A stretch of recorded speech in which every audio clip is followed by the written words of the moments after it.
Hi hello guys welcome back to my channel. So ಇವತ್ತು ನಾಗರ ಪಂಚಮಿ ಹಬ್ಬ, ಹಾಗೆ ಮಂಗಳಗೌರಿ ಪೂಜೆ ಇದೆ. ಸೊ ಇದು ನನಗೆ 4ನೇ ವರ್ಷದ ಮಂಗಳಗೌರಿ ಪೂಜೆ. ಮಂಗಳಗೌರಿ ಪೂಜೆ ಹಾಗೆ ನಾಗರ ಪಂಚಮಿ ಹಬ್ಬ ಜೊತೆಗೆ ಬಂದಿರೋದ್ರಿಂದ ಎರಡು ಒಟ್ಟಿಗೆ ಮಾಡ್ತಾ ಇದ್ವಿ. ಬನ್ನಿ ನೋಡೋಣ. ಮಂಗಳಗೌರಿ ಪೂಜೆಯನ್ನು ಶುರು ಮಾಡುವ ಮೊದಲು ಮನೆಯನ್ನು ಗೋಮಯದಿಂದ ಸಾರಿಸಬೇಕು. ವೃತ ಮಾಡುವ ಹೆಣ್ಣು ಮಕ್ಕಳು ಆ ದಿವಸ ಉಪವಾಸ ಮಾಡಿ ಮನೆಯಲ್ಲಿ ಬಾಳೆಕಂಬ, ಮಾವಿನ ತಳಿರುಗಳಿಂದ ಅಲಂಕರಿಸಿ ಪೂಜಾ ಮಂಟಪದಲ್ಲಿ ಮಂಚವನ್ನು ಹಾಕಿ ಅಥವಾ ಇತರ ಟೇಬಲ್ ಕೂಡ ಹಾಕ್ಬೋದು. ಮಂಟಪದ ಮೇಲೆ ಅಕ್ಕಿಯ ರಾಶಿಯನ್ನು ಹಾಕಿ ಅದರ ಮೇಲೆ ಮುತ್ತುಗದ ಎಲೆಗಳನ್ನು ಹರವಿ ಅದರಲ್ಲಿ ಬಂಗಾರದ ಇಲ್ಲವೇ ಬೆಳ್ಳಿ ಅಥವಾ ಅರಿಶಿಣದ ಮಂಗಳಗೌರಿ ಮೂರ್ತಿಯನ್ನು ಪ್ರತಿಷ್ಠಾಪಿಸಬೇಕು. ಚಿತ್ರ ವಸ್ತ್ರಾದಿಗಳಿಂದ ಅಲಂಕರಿಸಿ ಮಂಗಳಸೂತ್ರವನ್ನು ಕಟ್ಟಿ ಕಂಕಣಗಳನ್ನು ಇರಿಸಿ ಸುಹಾಸಿನಿಯರೊಡಗೂಡಿ ವಿದ್ಯುಕ್ತವಾಗಿ ಷೋಡಶೋಪಚಾರಗಳಿಂದ ಪೂಜಿಸಬೇಕು. ಹಾಗೂ ಆ ಪೂಜಾ ಸ್ಥಾನದಲ್ಲಿ ತುಪ್ಪದ ದೀಪವನ್ನು ಹಚ್ಚಿ ಬಟ್ಟಲದಿಂದ ಆ ದೀಪದ ಕಾಡಿಗೆಯನ್ನು ಹಿಡಿಯುತ್ತಾ ಮಂಗಳಗೌರಿಯ ಮುಖಾರವಿಂದವನ್ನು ನೋಡುತ್ತಾ ಕಥಾಶ್ರವಣ ಮಾಡಿಸಿಕೊಳ್ಳಬೇಕು. ಬಳಿಕ ಕಥಾಶ್ರವಣಕ್ಕಾಗಿ ಬಂದ ಎಲ್ಲ ಮುತ್ತೈದೆಯರ ಕಣ್ಣಿಗೆ ಕಾಡಿಗೆ ಹಚ್ಚಬೇಕು. ಮಂಗಳಗೌರಿ ವ್ರತವನ್ನು ಯಾವ ಸ್ತ್ರೀಯರು ಆಚರಿಸುವರೋ ಅವರು ಸಂಸಾರದಲ್ಲಿ ಎಲ್ಲ ಭೋಗಭಾಗ್ಯವನ್ನು ಪಡೆಯುವರು. ಸಂತಾನವಿಲ್ಲದವರು ಮಕ್ಕಳನ್ನು ಹಡೆಯುವರು. ಬಡವರು ಬಡತನವನ್ನು ದೂರ ಮಾಡಿಕೊಳ್ಳುವರು. ಧನ ಧಾನ್ಯ ಸಮೃದ್ಧಿಯಿಂದ ನಿತ್ಯ ಸುಖಿಗಳಾಗುವವರು. ಮಂಗಳಗೌರಿ ವ್ರತವು ಭೂಲೋಕ ಕಲ್ಪತರುವಾಗಿದೆ. ಪೂರ್ವಕಾಲದಲ್ಲಿ ಸ್ತ್ರೀಯರು ಈ ವ್ರತವನ್ನು ಆಚರಿಸಿ ತಮ್ಮ ಇಚ್ಛೆಯನ್ನು ಪೂರ್ಣ ಮಾಡಿಕೊಂಡರು. ಈ ವ್ರತವು ಯಾವುದೆಂದರೆ ಶ್ರೀ ಮಂಗಳಗೌರಿ ವ್ರತ. ಈ ವ್ರತವನ್ನು ಶ್ರಾವಣ ಮಾಸ ಮಂಗಳವಾರ ದಿವಸ ಆಚರಿಸಬೇಕು. ಕುಮಾರಿಯರು ಲಗ್ನವಾದ ಮೊದಲನೆಯ ವರ್ಷದಲ್ಲಿ ಈ ವ್ರತ ಮಾಡಿದರೆ ದೀರ್ಘ ಸುಮಂಗಲೆಯರಾಗುವರು. ಮದುವೆಯಾದ ಬಳಿಕ ತಪ್ಪದೆ 5 ವರ್ಷ ಈ ವ್ರತವನ್ನು ಮಾಡಬೇಕು. ವಿಧಾನವನ್ನರಿತು ಮಾಡುವ ವೈದಿಕರಿಂದ ವಿದ್ಯುಕ್ತವಾಗಿ ಈ ವ್ರತವನ್ನು ಆಚರಿಸಬೇಕು. ಮಂತ್ರಾರ್ಥ ತಿಳಿಯದವರಿಂದ ಈ ವ್ರತವನ್ನು ಮಾಡಿಸಕೂಡದು.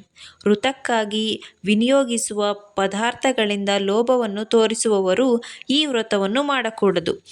ಭಕ್ತಿವಂತರು ಬಡವರಾಗಿದ್ದರೂ ಆಶಾರಹಿತರಾಗಿ ನಿಷ್ಕಾಮ ಭಾವದಿಂದ ಈ ವ್ರತವನ್ನು ಆಚರಿಸಬೇಕು. ವ್ರತಕ್ಕಾಗಿ ಬಂದ ಸುಮಂಗಲೆಯರಿಗೆ ಕಾಡಿಗೆಯನ್ನು ಹಚ್ಚಿ ಎಲ್ಲರಿಗೂ ಪ್ರಸಾದ ನೀಡಿ ಸಂತೋಷಪಡಿಸಬೇಕು. ಭೂಮಿಯಲ್ಲಿ ಯಾವ ಸ್ತ್ರೀಯರು ಈ ವ್ರತವನ್ನು ಮಾಡುವರೋ ಅವರು ಸಕಲ ಸಂಪತ್ತನ್ನು ಪಡೆದು ಧನ್ಯರಾಗುವರೆಂದು ವ್ರತದ ಮಹತ್ವವನ್ನು ಶ್ರೀಕೃಷ್ಣನು ದ್ರೌಪದಿಗೆ ಬೋಧಿಸಿದನು. ಸೊ ಫ್ರೆಂಡ್ಸ್, ನಾನು ಹೀಗೇ ತಳಿರು ತೋರಣಗಳನ್ನು ಕಟ್ಟಿ ಬಾಳೆಕಂಬ ಕಟ್ಟಿ ವಿಧಿವಿಧಾನದಿಂದ ಪೂಜೆಯನ್ನು ಮಾಡಿದ್ವಿ ಇವತ್ತು. ಸೊ ಈ ಪೂಜೆನ 5 ವರ್ಷ ಅಥವಾ 9 ವರ್ಷಕ್ಕೆ ಬಾಗಿನ ಕೊಟ್ಟು ಮುಗಿಸ್ತಾರೆ. ಮುಗಿಸಿದಾದ್ಮೇಲೂ ಅವರು ಪ್ರತಿ ವರ್ಷವೂ ಈ ಪೂಜೆನ ಮಾಡ್ಕೊಂಡು ಹೋಗ್ತಾ ಇರಬೇಕು. ಸೊ ನಾನು ನೆಕ್ಸ್ಟ್ ಇಯರ್ ಈ ಪೂಜೆನ ಬಾಗಿನ ಕೊಟ್ಟು ಮುಗಿಸ್ಬೇಕು ಅಂತ ಇದ್ದೀನಿ. ನನಗೆ ಸ್ಟಾರ್ಟಿಂಗು ಮಂಗಳಗೌರಿ ಪೂಜೆಗೆ ಉಪವಾಸ ಇದ್ದು ಪೂಜೆ ಮಾಡೋದಕ್ಕೆ ಸ್ವಲ್ಪ ಕಷ್ಟ ಅನ್ನಿಸ್ತಾ ಇತ್ತು. ಸೊ ಏನಕ್ಕಂದರೆ ನಾನು ಮದುವೆಗೆ ಮುಂಚೆ ಯಾವತ್ತೂ ಈ ಥರ ಉಪವಾಸ ಮಾಡಿ ಸಂಕಷ್ಟಿ ಮಾಡಿ ಎಲ್ಲ ಪೂಜೆ ಮಾಡಿರಲಿಲ್ಲ. ಸೊ ಇವಾಗ ಒಂದು ಕಪ್ ನೀರು ಕುಡಿದೇ ಪೂಜೆ ಮಾಡ್ತೀನಿ. ಈ ವ್ರತನ ಮಾಡಬೇಕು ಅನ್ನೋರು ಬೆಳಗ್ಗೆ ಎದ್ದು ತಲೆ ಸ್ನಾನ ಮಾಡಿ ಏನೂ ತಿನ್ನದೆ ಏನನ್ನು ಕುಡಿದೆ ಒಳ್ಳೆಯ ಮನಸ್ಸಿನಿಂದ ದೃಢ ಮನಸ್ಸಿನಿಂದ ದೇವತೆಯನ್ನು ಸ್ಮರಿಸಿ ವ್ರತಾರಂಭ ಮಾಡಬೇಕು. ಪೂಜೆ ಮುಗಿದಾದ್ಮೇಲೆ ನೆಕ್ಸ್ಟ್ ಡೇ ಇದಕ್ಕೆ ಮೊಸರನ್ನ ಎಡೆ ಹಾಕಿ ಪೂಜೆ ಇಡಬೇಕು. ನಾವಿವತ್ತು ಉಂಡೆ, ಕಡಲೆಕಾಳಿನ ಉಸುಳಿ, ಆಮೇಲೆ ಅಕ್ಕಿ ಹುಗ್ಗಿ ಹಾಗೆ ಮೊಸರನ್ನವನ್ನು ನೈವೇದ್ಯಕ್ಕೆ ಮಾಡಿದ್ವಿ. ಬೆಳ್ಳಿ ಮುಖಾನೇ ಇಟ್ಟು ಪೂಜೆ ಮಾಡಬೇಕು ಅಂತ ಏನಿಲ್ಲ. ನಿಮ್ಮ ಹತ್ರ ಯಾವುದಿರುತ್ತೋ ಅದನ್ನ ಇಟ್ಟು ಪೂಜೆ ಮಾಡ್ಬೋದು. ಅರಿಶಿಣದ ಮುಖವನ್ನಿಟ್ಟು ಕೂಡ ಪೂಜೆ ಮಾಡ್ಬೋದು. ಆದರೆ ಶ್ರದ್ಧೆಯಿಂದ ಭಕ್ತಿಯಿಂದ ಪೂಜೆ ಮಾಡಬೇಕು. ಈ ಥರ ಪೂಜೆ ಮಾಡ್ತಾ ಇದ್ದರೆ ಮನೇಲೂ ಕೂಡ ಶಾಂತಿ ಇರುತ್ತೆ, ಮನಸ್ಸಿಗೆ ನೆಮ್ಮದಿ ಸಿಗುತ್ತೆ, ಮನೆಯಲ್ಲಿ ಸಂತೋಷ ತುಂಬಿರುತ್ತೆ. ಅದರಲ್ಲೂ ಮಕ್ಕಳಾಗದೇ ಇರೋರಿಗೆ ಬೇಗ ಮಕ್ಕಳಾಗುತ್ತೆ ಅನ್ನೋದೊಂದು ನಂಬಿಕೆ ಇದೆ. ಒಳ್ಳೆ ಮನಸ್ಸಿನಿಂದ ಭಕ್ತಿಯಿಂದ ಪೂಜೆ ಮಾಡಿದ್ರೆ ದೇವರು ಯಾವಾಗಲೂ ಒಳ್ಳೆಯದನ್ನೇ ಮಾಡ್ತಾನೆ. ಓಕೆ, ನಂದು ಪೂಜೆ ಎಲ್ಲ ಮುಗೀತು. ಸೊ ನೋಡಿ, ನನ್ನ ಮಕ್ಕಳು ತಲೆ ಸ್ನಾನ ಮಾಡಿ ಎಣ್ಣೆ ಹಚ್ಕೊಂಡು ಸ್ನಾನ ಮಾಡಿ ಇವಾಗ ಅವ್ರ ಅಜ್ಜ ಅಜ್ಜಿಗೆ ಕಾಲಿಗೆ ಬಿದ್ದು ಆಶೀರ್ವಾದ ತಗೋತಾ ಇದ್ದಾರೆ. ಇವರು ನಮ್ಮಮ್ಮ. ನನ್ನ ಮಗಳು ನೋಡಿ, ನಮ್ಮಮ್ಮನ ಕಾಲಿಗೂ ಬಿದ್ದು ಆಶೀರ್ವಾದನ ತಗೋತಾ ಇದ್ದಾಳೆ. ಅವಳಿಗೆ ಹೇಳೋದೇ ಬೇಡ, ಅವಳೇ ಕಾಲಿಗೆ ಬಿದ್ದುಬಿಡ್ತಾಳೆ. ಎಲ್ಲರಿಗೂ ನಾಗರ ಪಂಚಮಿ ಹಬ್ಬದ ಶುಭಾಶಯಗಳು. ಸೊ ಇವತ್ತು ನಾಗರ ಪಂಚಮಿ ಹಬ್ಬನೂ ಇರೋದ್ರಿಂದ ಕೊರಳಿಗೆ ಅಂಗನೂಲನ್ನು ಹಾಕಿ ನನ್ನ ಮಕ್ಕಳಿಗೆ ಕಂಕಣ ಕಟ್ಟಿ ಅವ್ರ ಕೈಯಿಂದನೇ ಹಾಲು ಹಾಕ್ಸಿದೆ. ಸೊ ಹೆಣ್ಣು ಮಕ್ಕಳು ಹಾಲು ಹಾಕ್ಬೇಕಲ್ಲ, ಅದಕ್ಕೋಸ್ಕರ ಅವ್ರ ಕೈಯಿಂದನೇ ಫಸ್ಟು ಹಾಲು ಹಾಕ್ಸಿದ್ದು. ನಾಗರ ಪಂಚಮಿ ಹಬ್ಬದಂದು ನಾಗರ ಹಾವುಗಳನ್ನು ವಿಶೇಷವಾಗಿ ಪೂಜೆ ಮಾಡಲಾಗುತ್ತದೆ. ನಾಗರ ಕಲ್ಲುಗಳಿಗೆ ವಿಧಿವಿಧಾನದ ಮೂಲಕ ಪೂಜೆ ಮಾಡಲಾಗುತ್ತದೆ. ನಾಗದೇವರನ್ನು ಪೂಜಿಸುವುದರಿಂದ ಜಾತಕದಲ್ಲಿರುವ ಕಾಳಸರ್ಪ ದೋಷವು ದೂರವಾಗುತ್ತದೆ ಎಂಬ ನಂಬಿಕೆ ಇದೆ. ಸೊ ನನ್ನ ಮಕ್ಳಿಗೂ ಕೂಡ ಕಂಕಣ ಕಟ್ಟಿ, ನನ್ನ ಚಿಕ್ಕ ಮಗಳು ನೋಡಿ ಕಂಕಣ ಕಟ್ಸ್ಕೊಳ್ಳೋದಕ್ಕೂ ಅವ್ರ ಅಜ್ಜಿ ಹತ್ರನೇ ಕೂತ್ಕೊಂಡಿರ್ಬೇಕು. ಕರೆದ್ರೂ ಬರ್ತಾಯಿಲ್ಲ ನನ್ನ ಹತ್ರ, ಅವ್ರ ಅಜ್ಜಿ ಮೇಲೇ ಕೂತ್ಕೊಂಡು ಕಂಕಣ ಕಟ್ಟಿಸ್ಕೊತಾ ಇದ್ದಾಳೆ. ಹಬ್ಬ ಅಂದ್ರೇ ಹೆಣ್ಮಕ್ಳಿಗೆ ಒಂಥರ ಸಡಗರ. ಚೆನ್ನಾಗಿ ರೆಡಿಯಾಗಿ ಮನೇಲಿ ಸಿಹಿ ಅಡುಗೆಗಳನ್ನೆಲ್ಲ ಮಾಡಿ ದೇವಸ್ಥಾನಕ್ಕೆ ಹೋಗಿ ಬರೋದು ಒಂಥರ ಖುಷಿ. ಆಮೇಲೆ ಸಂಬಂಧಿಕರೆಲ್ಲ ಸೇರಿರ್ತಾರೆ, ಅದು ಒಂಥರ ಖುಷಿನೇ. ಎಲ್ಲರಿಗೂ ನಾಗರ ಪಂಚಮಿ ಹಬ್ಬದ ಶುಭಾಶಯಗಳು.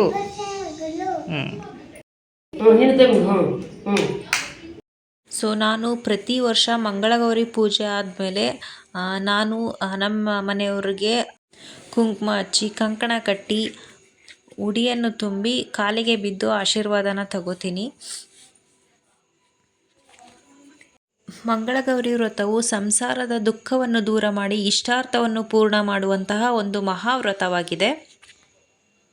ಅದಕ್ಕೇ ಇದನ್ನು ಮದುವೆಯಾದ ವರ್ಷವೇ ಪೂಜೆನ ಸ್ಟಾರ್ಟ್ ಮಾಡ್ತಾರೆ. ಈ ವ್ರತನ ಮಾಡೋದ್ರಿಂದ ಇಷ್ಟಾರ್ಥ ಸಿದ್ಧಿ ಆಗುತ್ತೆ ಅನ್ನೋದೊಂದು ನಂಬಿಕೆ. ಮನೆಯವ್ರಿಗೆ ಕಂಕಣ ಎಲ್ಲ ಕಟ್ಟಿ ಆದಮೇಲೆ ಅವರು ಕೂಡ ಮಂಗಳಗೌರಿಗೆ ಪೂಜೆಯನ್ನು ಮಾಡಿದರು. ಹಾಗೆ ಇವತ್ತು ನಾಗರ ಪಂಚಮಿ ಹಬ್ಬ ಆಗಿರೋದ್ರಿಂದ ಮಕ್ಕಳ ಕೈಯಲ್ಲಿ ಹಾಲು ಹಾಕ್ಸ್ತಾ ಇದ್ದಾರೆ. ನೋಡಿ ನನ್ನ ಮೋನಾಲಿ ಎಷ್ಟು ಚೆನ್ನಾಗಿ ಹಾಲು ಹಾಕ್ತಾ ಇದ್ದಾಳೆ.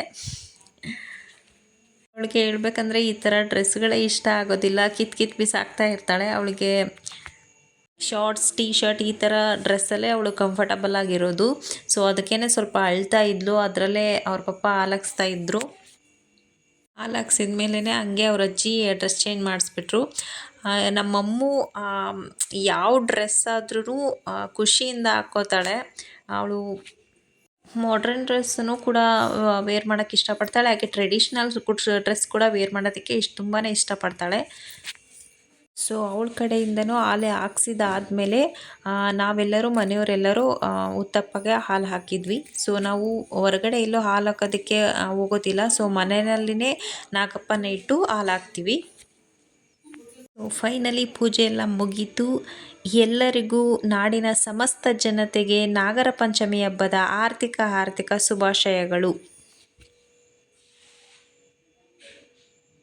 ಸೊ ನೋಡಿ, ನನ್ನ ಮಗಳು ಮೋನಾ ಇನ್ನೂ ಅಳ್ತಾನೇ ಇದ್ದಾಳೆ, ಚಿಕ್ಕವಳು. ಅವಳು ಡ್ರೆಸ್ ಬಿಚ್ಚೋವರೆಗೂ ಅಳು ನಿಲ್ಲಿಸಲ್ಲ. ಸೊ ಫೈನಲಿ ಪೂಜೆ ಎಲ್ಲ ಮುಗೀತು ಫ್ರೆಂಡ್ಸ್. ಹಾಗೆ ಒಂದು ಫೋಟೋಸ್ ತಗೊಳ್ಳೋಣ ಅಂತ ಹಾಗೆ ಈಚೆ ಬಂದು ಗಿಡದ ಹತ್ರ ನೇಚರ್ ಚೆನ್ನಾಗಿದೆ ಅಂತ ಫೋಟೋಸ್ನ ತಗೋತಾ ಇದ್ವಿ. ನಮ್ಮಮ್ಮ ನೋಡಿ ವಿಡಿಯೋ ಮಾಡು ಚೆನ್ನಾಗಿ ಅಂತಂದರೆ ಉಲ್ಟಂಪಲ್ಟ ಫೋನ್ ಹಿಡ್ಕೊಂಡು ವಿಡಿಯೋ ಮಾಡ್ತಾ ಇದ್ದಾರೆ. ಇವಾಗ ಸ್ವಲ್ಪ ಮಳೆ ಕಡಿಮೆ ಆಗಿದೆ. ಮಳೆ ಅಂತೂ ನಿಂತೇ ಇರಲಿಲ್ಲ. ಸೊ ಹೊರಗೆ ಬರೋಕ್ಕಾಗ್ತಾ ಇರಲಿಲ್ಲ. ಇವತ್ತು ಯಾಕೋ ಸ್ವಲ್ಪ ಮಳೆ ಕಡಿಮೆ ಇದ್ದಿದ್ದರಿಂದ ಹೊರಗಡೆ ಬಂದು ಫೋಟೋಸ್ನ ತಗೋತಾ ಇದ್ದೆ. ಸೊ ಫುಲ್ ರೆಡಿ ಆಗಿದ್ನಲ್ಲ, ಅದಕ್ಕೋಸ್ಕರ. ನನಗೆ ಸೀರೆ ಉಡೋದಂದರೆ ತುಂಬಾ ಇಷ್ಟ.